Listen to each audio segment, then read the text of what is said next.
Hello mga kalonger. Magandang tanghali po mga kalonger. So meron tayong bisita ngayon, si Sir JR Dizon. So ka-PM natin si Sir JR kagabi. So ngayon andito na po siya. So papakita natin, titingin ng mga warrior natin. So eto po si Sir JR.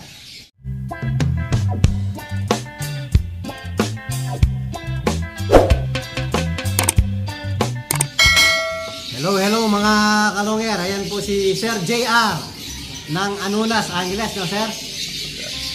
Ngayon konting interview kay Sir JR. Sir, kailan ka nag-umpisang magkalapate? Mga 1 year ago nito. 1 year ago pa lang? Mga 1 year. Sa experience mo sir, ano nang naging experience mo sa karera? First overall champion, sir. First overall champion agad? First overall champion agad. Ayan mga kalonger unang karera pa lang ni sir. Napakasarap ng feeling, no?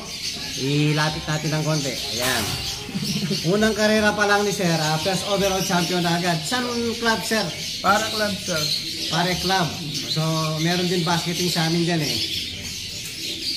Tapos habang ini-interview natin si sir, siyempre papakilala natin yung napaka-supportive Misis, eto po. Si ma'am, ano pangalan ni ma'am? Risa. Ayun. Yan po, sana lahat, sana all, suportado. Yan, ibalik tayo kay Sir JR. Sir, anong feelings ng nanalo sa unang pa lang sabak sa karera? Napakasaya, sir, ng feeling ng unang laro mo pa lang sa karera, champion ka kagad. Masyadong sobra siguro nagtatalon ka sir, no? Siyempre, kahit ako, kahit matagal na akong kumakarera sir, iba talaga yung feelings ng nananalo. Kahit puling nga lang eh, no? Iba yung sayang binibigay ng karera sa alapati natin mga kalonger. Sana all, yung first time pa lang ni sir. Kwento mo naman, anong kulay at anong bloodline nung ibon mo sir na nalaro? Kulay checkered, sir, tapos yung bloodline niya po, Taiwan. Taiwan? So may jackpot talaga sa Taiwan, no sir? Purong Taiwan ba sir? Sir, tapos yung hen, Japan, may dahil Japan. Yun, iba talaga yung Japan. Yung Japan, kahit saan natin ni Pares, talagang kumakana, no sir? Saka nung training, sir, lagi siyang uli. Ayan ang laro ng Japan. Kahit sa akin sir, yung mga Japan. Tapos nung mga third lap, fourth lap na lagi na siyang nauna doon sa mga kasama niya. Yun, tignan no sir? Yan talaga yung mga sikretong bloodline ng mga Japan. Yun talagang original na Japan na talagang winning bloodline na. Hindi naman, minsan kasi sir, naman natin, no? Minsan yung binansagan Japan, minsan basta lang matawagan na Japan. So, doon tayo sa mga talagang galing sa winner na. Mga winning na talaga. Yun, titingin sa atin si sir ng mga ibon. So, mamaya, iikot tayo. Siyempre, iikot natin si sir sa natin, sa lock natin. So, marami yung pinapalipad ngayon, sir. Nasa 20 plus yung mga YB ko ngayon, sir. Madami na rin, sir. So, bigyan mo naman tips. Kahit baguhan ka lang, sir. So, yung mga viewers natin, anong pwede mong ibigay na tips na, siyempre, kahit baguhan ka lang, sir, nanalo ka. Anong conditioning ang ginawa mo? Sir, sa pagkukondisyon ko, puro Versilaga kasi yung gamit ko eh. Yung nagturo sa akin, puro Versilaga yung ginagamit. Kaya yun yung mga ginagamit kong gamot. Siyempre, yung Versilaga, sir, talagang dumaan sa kalidad talaga yan eh. Kaya, okay po yun. Maganda yung naging mentor mo. Magaling at mabait din. Dahil talagang ginait ka niya para maabot natin yung tagumpay ng minimithi natin champion. Yan nga, nakuha mo sir. So, congrats. Ano pa sir, yung bago isakay at bago derby. Yung mga, para ma-share naman natin sa mga natin. Para makapulot ng bagong kaalaman. Sa sir, yung pag-training ko lang, laging isang araw, 3 beses ko sila pinapaloply ng mga ibon ko. Tapos, toss din, ganun. Pero ako sa lapping, hindi ako ganong matos. Isang beses lang ako nagpatos. Pag lapping na. Pero sa palipad, palong 3 days. 3 times a day. Yun, yun. Talagang yung resistensya ng ibon andun na eh. Pero pag lapping na, isang beses lang ako nagpatos. Miyerkules lang. Yun. Importante sir na todos yung ibon.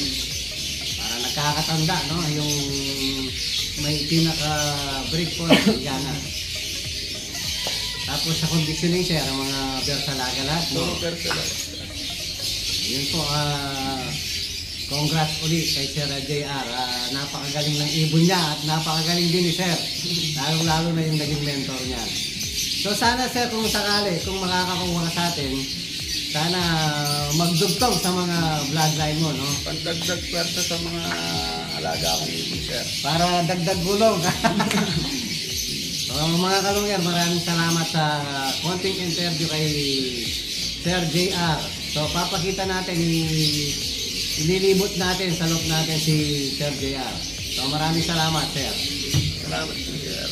O ngayon mga kalungyer, itutur natin si Sir. Siyempre andito rin si Paring Renz. Ayan. Dagdag bisita. Po, mga kalongger, andito na naman ni.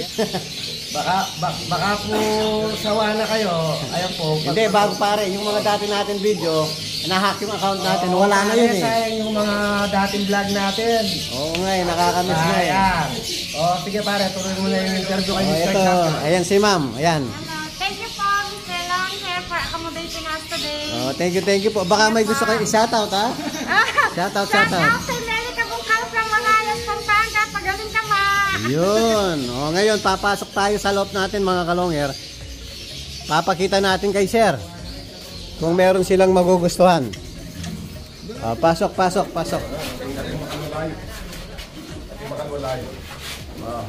Sarado. Medyo ano lang ho, medyo may amoy dahil sobrang dami ng kalapati natin. Ayan, papakita natin.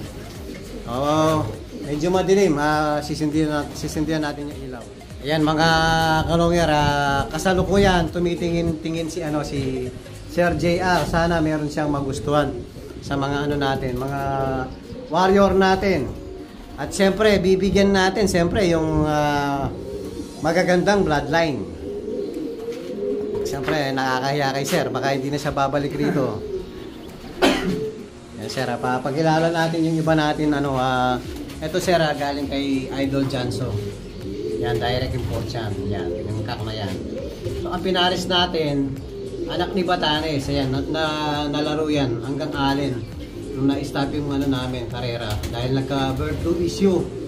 So, yung trinay natin na pinaris, may anak na dito yan yung ayun yung may puyo doon. Bali, tatlong, ito anak niya rin to, yung blue bar na yan. Magaganda ng anak na siya.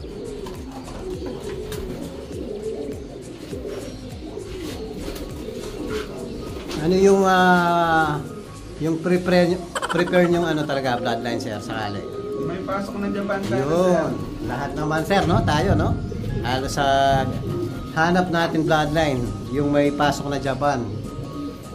Dito sir, baga House of Japan, masasabi ko na rito dahil halos po na natin dyan, nakabreed natin mga ibon dyan. Kalahati po Japan. Yan, lahat po yan. Ito yung nag-lap champion natin ng Tacloban Zero. Napakalaking ibon.